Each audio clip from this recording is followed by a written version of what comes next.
In the dry scrubs and woodland habitats of Australia lives the small bird species Malleus splendens, known as the splendid fairy-wren. You might be intrigued by the male's striking blue color, but even more fascinating is the bird's social structure. Splendid fairy-wrens are socially monogamous, cooperative breeders. They live in territories with one dominant male, one dominant female, and a few helper males who assist in territory defense and young rearing. Although fairy-wren pairs bond for life, males and females are also sexually promiscuous, meaning that females mate with extra-pair males, or males outside of their breeding group.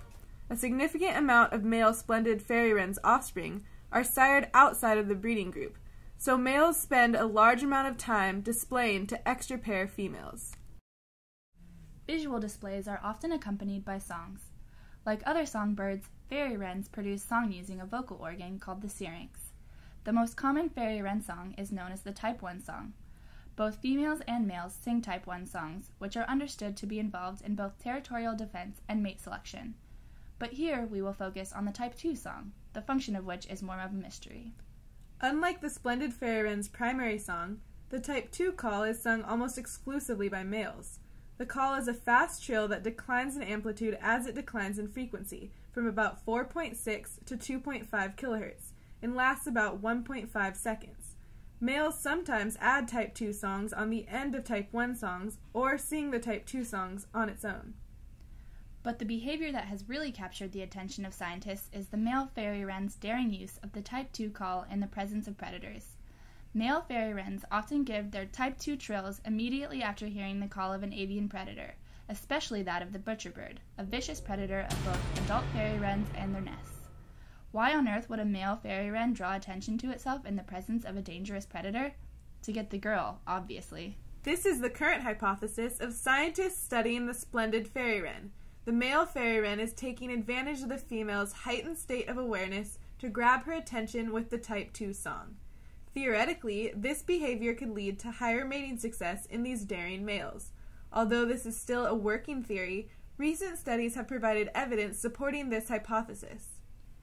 Using playbacks and predator mounts, scientists determined that the Type 2 song is not an alarm call. Both males and females use the seek call in the presence of butcherbird mounts, and males never give a Type 2 call when seeing a silent butcherbird mount. However, males give the Type 2 call after a butcherbird call with or without the presence of a predator mount, and the calls are often accompanied by visual displays. In addition, female fairy-wrens and nestlings exhibit predator awareness responses after hearing a seek call, but fail to do so after both the Type 1 and Type 2 playbacks. Additional playback studies found that the female splendid fairy-wrens are more likely to look, fly, and seat in response to butcherbird calls than in response to non-predator controls, indicating that butcherbird calls increase female vigilance more effectively than control calls. Females are also more likely to respond through song, flight, and a look behavior to butcherbird paired Type 2 songs rather than solo Type 2 songs. Hitchhiking the Type 2 call to the butcherbird call is enhancing the signal detection in the receiver. Butcherbirds are sit-and-wait predators that swoop to the ground to capture prey, so male fairy-wrens that are alert and in the vegetation may not be at high risk in the presence of butcherbirds. Under the pressures of sexual selection by females, the advantage of using the predator call to attract potential mates may outweigh the cost of possible death by butcherbird attack.